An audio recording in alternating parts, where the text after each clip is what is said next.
Hi everyone. So we are going to be playing 4 tables of NL5. So Daniel has just moved up. I guess he's more or less ready, but maybe his bankroll is kind of off. Can you just start playing?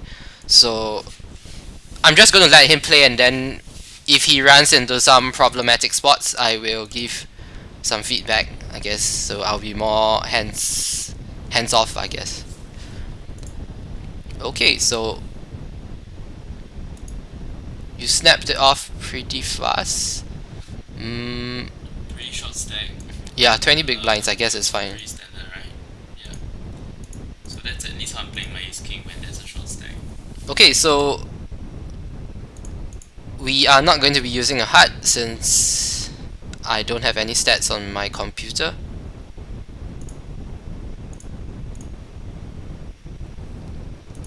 $10-7, I think it's going to be a profitable steal against most players at NL5 in the blind versus blind situation.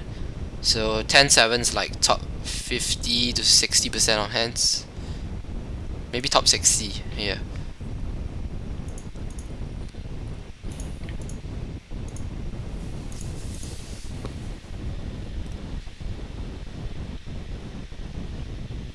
Okay, so a fishy player limps, table 2, you have king 9, what do you do? Is it a raise or a check? We raise it. Yes, I think that's better. This one bet 2/3 because there are a lot of draws and we don't want to hit a draw. Now this one we just barrel away. This board, I don't think I'll call once because I can even like call another bet. So I'm just gonna fold here. Yes, good. A solid, uh, tight player will be raising a range of mostly draws, perhaps some straights, some flushes, some sets, some 2 pairs. I think raising 2 pairs is overplay. So maybe most players are not so willing to raise 2 pair on that board, but it's still possible. Then we have some with plenty of sets and straights and flushes, so I think it's a pretty easy fold because most players will only raise queen, ace of diamond X, and perhaps some queen of diamond X. And against that entire range, I think ace 10 just plays very poorly. Of course, if we expect him to have a very high percentage of flush draws, then given the pot odds, we definitely need to call once. If not, our opponent is going to have a very profitable bluffing spot. So my game plan today is to be fairly tight-ish or to stick quite rigidly to my Mm, game plan. So I'm not are you typically calling or folding or 3-betting 7-5 suited? I either 3-bet or I fold. I don't call 7-5. Okay, just because we are not using stats doesn't mean you should be tighter. Just stick with your default game plan. So 7-5 I sometimes 3-bet, but so who will you 3-bet against and who will you not 3-bet against? button I think most probably button. You were in the button, right? I was actually in the button versus cut off. He was in the cut off. I could have 3-bet I thought, but I decided to fold instead. Because I think normally I would reserve that for 7-8 suited. So it's kind of like sometimes I do it, sometimes I don't, kind of thing. Okay, yeah, that's fine. We have jacks, so we're gonna raise it to 20. So he c-bets, we call, I think. Pretty standard. So you have the nut gut shot straight draw. Yeah. Top pair, you have a weak flush draw. You definitely need to call once more. And then fold to a turn, to a river bet. Probably fold the river, but now check. So Yeah. we get 2 pairs and we bet me. That's good. I run so much better when you're here. So now with 7s, we're gonna call here because just to make. It's pretty standard, I think. Ace king on the small blind. I think that I am going to 3-bet. Yes. So 50 something. so this one I think is a check fold. Yes. Gonna put here so I don't waste some time. So we're gonna stick to in the course we had this. Do I think pocket pairs I fold it here. I would usually call, but I think if you're not confident in your play, just fold. You can just call the higher higher pairs. I'm trying to stick, and correct me if I'm wrong, I'm going to stick to the course recommended ranges, right? So I'm just trying to. Yes, yes. So if I'm too loose or whatever, just let me know. This is mid position, and again I'm in the small blind, so I'm going to raise. If I'm in the button, usually I'll flat.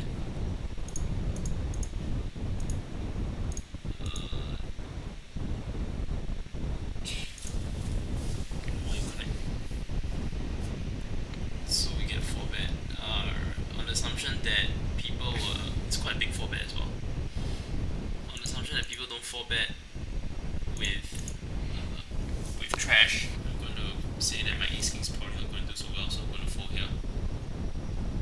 Do you agree? I'm going to fold it here. yeah, fold it. So I really hate folding 3-betting ace king with the intention of folding. That's one of the things I hate the most. But just I think NL2, NL5 peepers 4-betting ranges and UTG and MP tend to be a lot stronger. So for that reason, I think we can take the 3-bet 4 line. We're going to call here, defend this 9-jack, and then we get some sort of gut shot with backdoor flush. I'm thinking here, should I raise or should I call? We're definitely not folding. Now that he checks to us, we're definitely. Either line is fine. So the weaker the player is, the more you want to raise. The more he's floating you or 3-betting the flop, then the more you want to call. Okay, so he opted for a check raise, which is interesting. Yeah, If we felt he was very solid, we can just fold right away.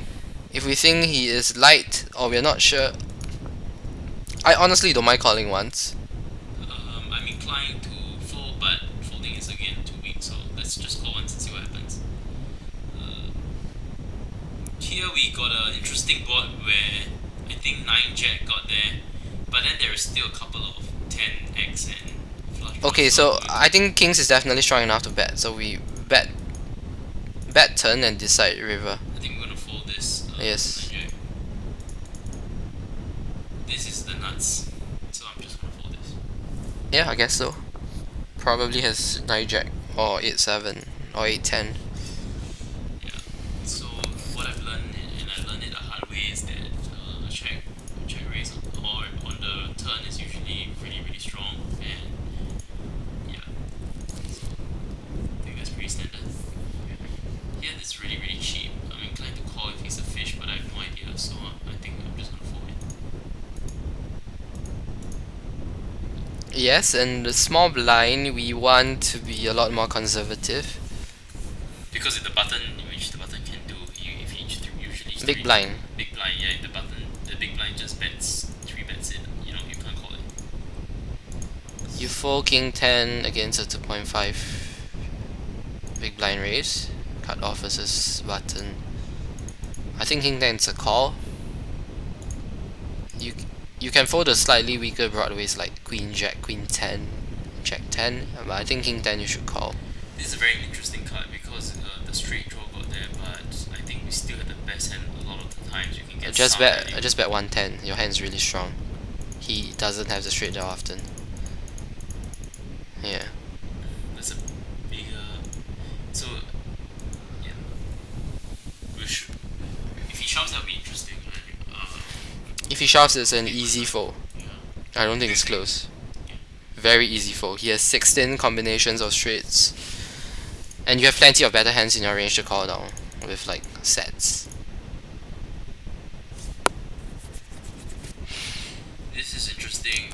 People, I'm out of position, don't have much equity, and most ace highs is going to call me, which is what I realized.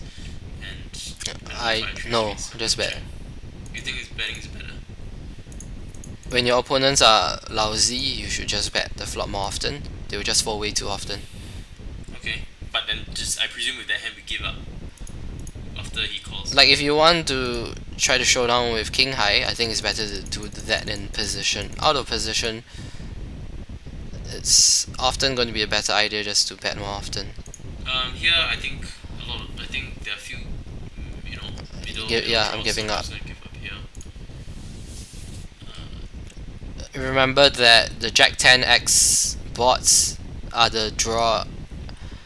They are the two cards which tend to connect the best with a player's range, because Jack 10 connects well with middle cards like 7, 8, 9. Jack 10 also connects well with the Broadway cards like Ace, King, Queen. So there are plenty of straight draws. So on Jack 10x boards, you need to be very cautious. So he bets quite big. Call. It's a clear call. He seems to want Why? to Because he's potting. Potting, when he pots the flop, it indicates that he's strong. He will continue betting himself. And raising to build the pot is also unnecessary. You see, if you call here, just call. If you call here, there is only a pot size bet left, so there's really no need to raise. Just call. The flush got there, so I don't think you can raise for value. Okay, so I guess the fact that we didn't raise lost us a bit of value. But that's fine. But yes, that's fine. Playing it safe, I guess. Oh, that's interesting. So when someone pots, it means he's going to do the betting most of the time, right? So Yes, usually when people bet, they under bet the pot or they min bet, then if you have a strong hand, you need to do the raising yourself. so here we bet and we call and he check to us when there's a spade. I Check, think check back. I was thinking of betting because it makes our hand vulnerable to this, but if he checks again, Well, that's too bad. I don't think a runner spade comes all that often. So I think I'll just check back. So here we check back on a very draw heavy board, but then we made our straight. So I'm just gonna bet. what was the action? Check. He limped pre-flop and you raise, right? It, Okay. isolate him, and Yeah, then, just bet now. but I wouldn't have mind betting the flop. If I had the ace or the 10 of diamond, I would bet the flop for sure. I think it just allows you to barrel on diamond turns, which is good. But 2 overs and a gut shot, betting can't be that bad.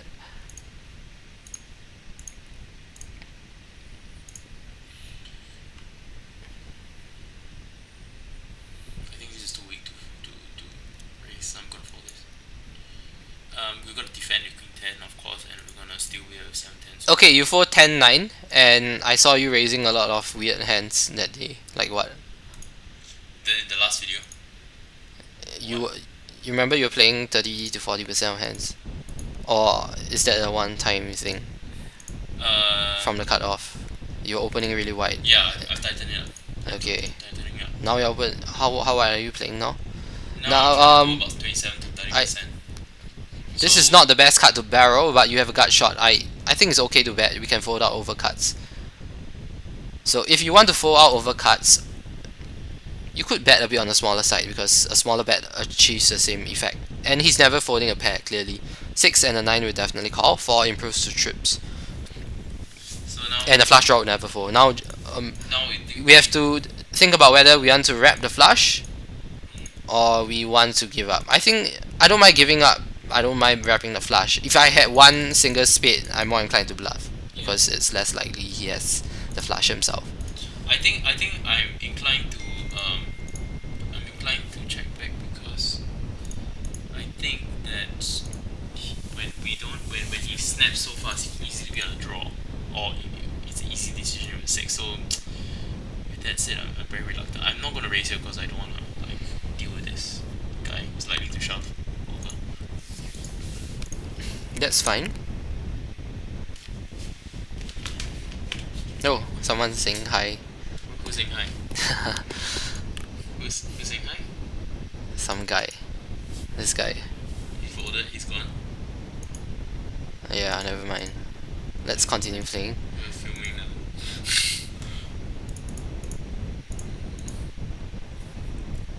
Shall we reply him? Nah, don't bother. So we apparently have a few followings on YouTube, which is really cool. Here we one overcard, backdoor flush draw, and at lower limits, once again, err on the side of betting because people fold too much. So for now, just use a high c-bet strategy. We should be able to get away with it. So by high, what do you mean? What percentage are you talking about? Do you have 70 to 75. 75? Okay. Yes, and as we climb the limits, players will fold less and give us more problems. So we start c-betting less often. I'm curious to know what are your opinions on the difference between live and online, in the sense that do live players think the same way and call as loose as fold as tight as online? This is very loose. He raised to 3.5 big blinds, you're in the small blind, and the big blind could squeeze. It's just not a good spot. I guess people at this limit don't squeeze very often, but I think it's a very bad call. If you're in the big blind and you call, it's still acceptable. So you wouldn't call it like low pocket bets on the small blind, given that the big blind has an Not against a 3.5 raise for sure. Against a 3 big blind raise, I might if I think I'm way better than them, so I think I would call, but you should fold. Okay. It all boils down to the fact that the big blind can call or squeeze, and both of that happening is going to be very bad for us. By the way, I noticed that that comment was directed to you, given that he said seen you on YouTube. Anyway, yeah, the spade is not a good. I think we'll play check call. I think it's much better that way. I don't want to. Yes, check call. Your hand is not very strong. I don't want to barrel and then like. So I know the I think they should 3-bet, yeah. either line's fine. Yeah, just take one. The common consensus of lower limit players is that they should just bet to protect their hand. I raise this, right? So I'm gonna bet. So yeah, the common consensus is to bet to protect, call again. But when you have a medium strength hand, which is not very strong, you should be checking to keep the pot small and hope to dodge all the bad cards so you can continue calling. Like in this case, we want to dodge the spades. So he bet flop, bet turn. Yes, we can call. River, this is very interesting spot. Okay, not very interesting spot, but like we have a bluff catcher. So is he doing this with enough king of spade? So like if I had a low spade here, I would probably call. So check his country, for example. So if he's a Russian, I call. Sweden. Sweden I also want to call. Just call. So we bet here on the turn, and I think he called, and then I checked the river. So he put in one bet, one we street. check back, I think. He checked the flop, Yeah, or what? he checked the flop, and I think we only flat called his raise. You should lead the turn and maybe bet the river. I think you can have more than one street of value, because he rarely has top pair when he checks back the flop. Sort of ace high or something like that. And your pocket pair beats his second pair and his third pair and his ace highs. I'm tempted to call it because once the 8 hits, we have just like the pure Yes, nuts, yes, so, for sure I'm calling here. and then we also have Yes. this, which is really good. And Okay, we so bluff this as well, I I will bet $1 here. tempting to just call, because I'm definitely continuing, so question is whether on the race. Probably just call. We can always blow him off the hand on the river. Okay, so we now picked up showdown value. he bets. We beat an 8. We lose to 8-9. We lose to a 4. I'm folding this, by the way. You can 3-bet it if you want. Oh yeah, because this is close to the ace 10. I'm inclined to fold here, just because like Yeah, I think you can he's fold. really messing around. Fold. So for me, that was a pretty not instant fold, but I'm likely to fold there.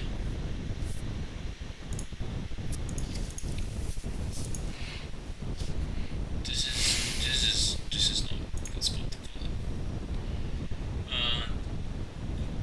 Oh, this is tricky. It's all checked behind. Okay, so remember what you say when you have. What do you check? I thought we had a medium strength hand, then we want to. I think we mentioned this call now. I think we mentioned this spot a lot of times. The best play is a small bet for protection, like Yes. 8 cents. And then Anyway, I'm not folding now. It's pretty obvious he has nothing. And If he somehow has a 7 or pocket 6s, it's too bad. But we just beat way too many. He can have ace 2. Okay, yeah, like how often is he gonna have a 5, right? So there's no way I'm folding. So what do you do if you bet a small protection bet you can call? I'm gonna fold this to 3 bet. No. How can you fold ace queen suited? Because it's just not strong enough. No, it's definitely strong enough. So I'm gonna fold it here, yeah. Even if his yeah, for now. Even if his 3 bet range is like lower than about 5%, ace queen suited is definitely strong enough to call against 5%. And I don't think it's that difficult to hit a 5% 3 bet range.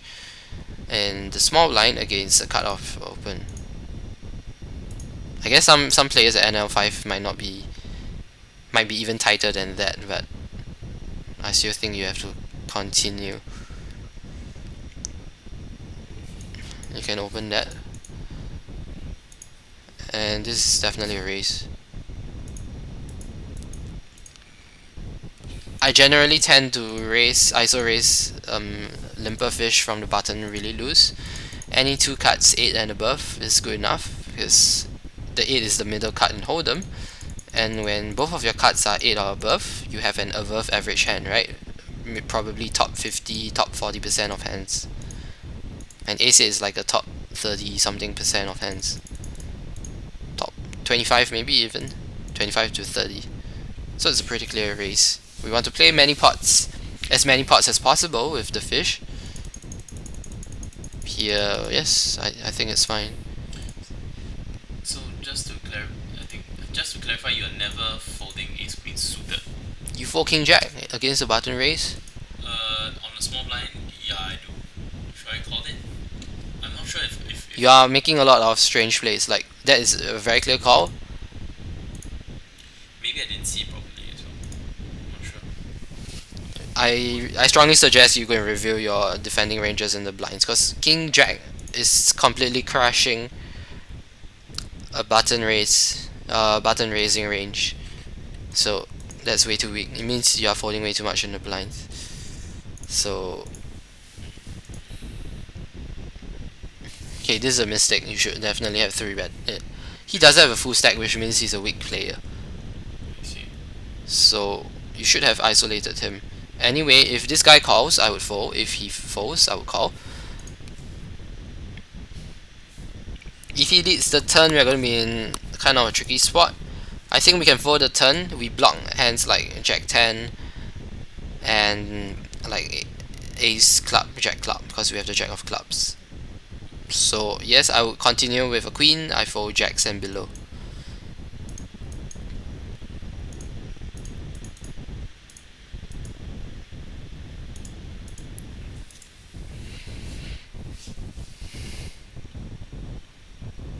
We could. I'm thinking of whether I could 3-bet this. I'm tempted to actually. It's definitely my 3-bet. No, don't do it. Why? Because it's such a weak hand. Like you fold 7-5 suited and button versus cut off, but you want to 3-bet 5-8 suited and small blind versus cut off. So like can you see the inconsistency in the logic? Like the button 7-5 is definitely better than 8-5, and the button versus cut off is much more favorable for 3-betting compared to small blind.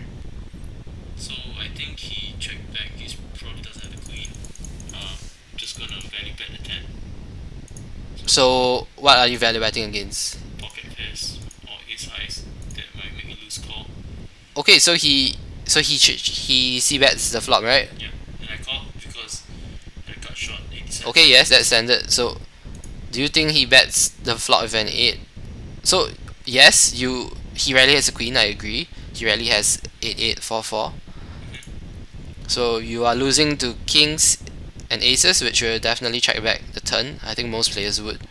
And at this limit, he would check back like jacks. So you have a 10, right? You lose to some 10s as well. Yeah. Do you? No, you have the best 10. I guess you lose to king 10 and ace 10, but he shouldn't have that often. So do you have a value bet? Perhaps. How big should you bet on the smaller side? So you did bet like 40% pot, which I guess is fine. Maybe even smaller, because I kind of suspect your value is not as much as you think. So I bet less than half a pot. yes, 40%. I know. So he checks to us. I think Okay, so low pet flop. What's the strength of our hand? medium strength or strong to medium strength, right? No, medium it's strength. it's medium strength. Just check. So just check back. It would be stronger if both of you had wider ranges, but he's an under the gun limper, right? So No, he raised it. oh, okay. If he's the raiser, then betting is bad. Just check down. You beat all the ace highs. Now this jack may hit him. No, it doesn't.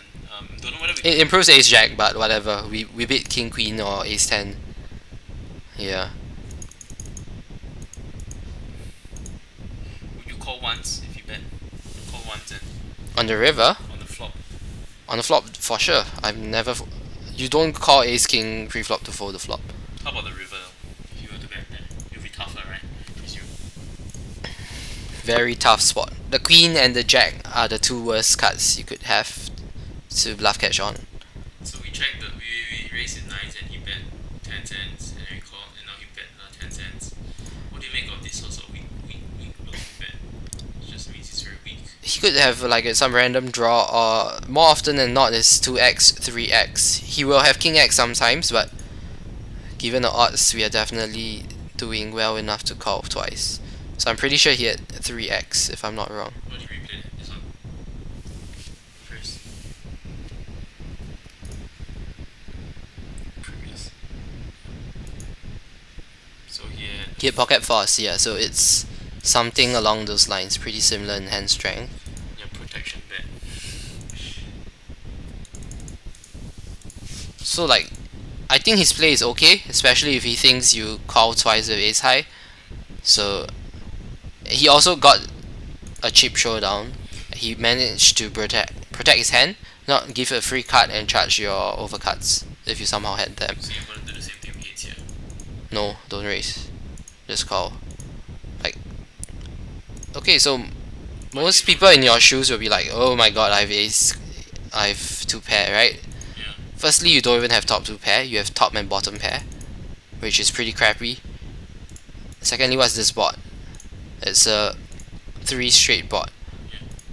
There are like 16 combinations of Jack 9. So like your hand is just so much weaker because of the straights. Now you can just lead the river, I guess. Yeah, your close to pot size bet is fine. He would probably call. He might call with some tens. We call it aces. Then check back. So yes, you wanted to raise. You might have stacked him if you raise. In fact, you probably would have stacked him if you raise. But you wouldn't be too comfortable calling the all in anyway. And we wouldn't be good most of the time. yes, if he shoved all in, we wouldn't feel good. You feel this defending with 9 queen off is okay? Yes, definitely standard. You have a gut shot and the queen of spade. I would definitely have bluffed at the flop. Okay. But now it's a bit too late. I think you can still call. You can call the turn and bluff the river. But checking the flop wasn't good in my opinion. I don't see him folding, so I think a small bet should suffice. So bet like 25 cents. I don't think he folds a jack or an ace. So we just want to use the minimum amount of money just to get him to fold his random crap. So we don't need to get worried about queen check raise, that kind of thing here, these stakes, right? Like for betting small. A check raise from his point of view would also be pretty nonsensical, but it's not like we have a tough decision, we have pure air. So like, you would only be afraid if, like, why are you raising 8-2 now? On the button, right? What was it? Oh, on the Small blinds. I was line. just trying to steal.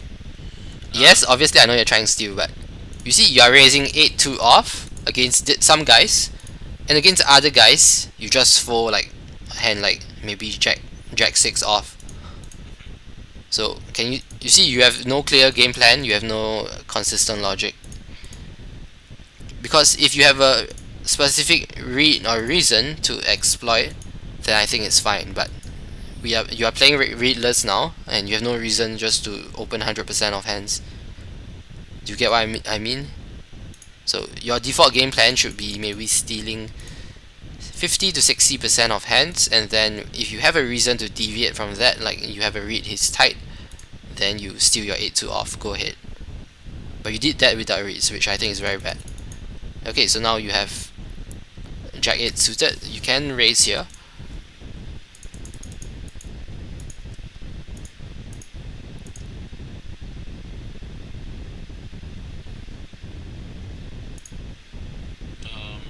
I don't want to get involved in that. It's such a big pot, so I'm just gonna fold it. There are two people in this pot, so I think slightly under 2/3 is fine.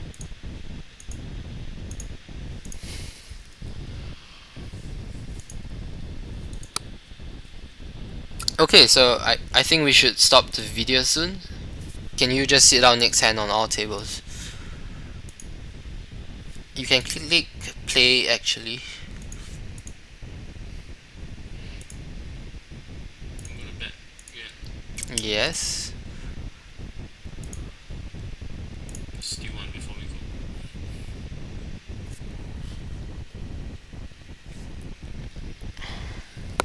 Okay, so if the river break off, we have an interesting decision. So on a deuce of clubs, I probably might want to bet half pot or like 40% pot. On this 10, it's a very terrible card, like 10-8, 10-9, ace 10, king 10 all got there. He checked pretty quickly, so I would like to discount some 10s from his range, but I think you can't bet here. So like we made some nitty plays in a lot of spots, and it always happened that our opponent had something which we could get max value from but failed to. Right? Like Queen 8 2 pair versus the aces. When we started the session, we had pocket 3s. He had King Queen. He was potting every street, but on the river killed our action.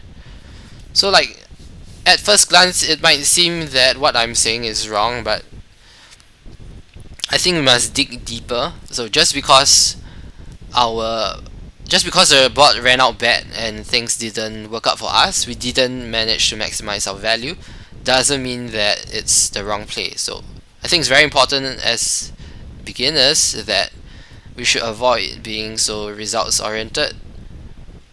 So like, what if he happened to have a bluff? So in this case, he happened to have a value hand, but maybe if we raise, he might fold out his bluff. So I think, like, also remember the Queen 8 hand, the board had so many Jack 9 combinations of straights. So against a solid player, you check raise there, he would probably fold pocket aces at some point in time. So that might not have been the best way to maximize your value. Yeah, so overall, I think it's just very important to analyze each situation separately. Don't just look at relative absolute hand strength. Like, a lot of people will be like, oh, I have 2 pairs and nuts, I need to raise right away. But always analyze it in the context of your opponent's range and how it fares.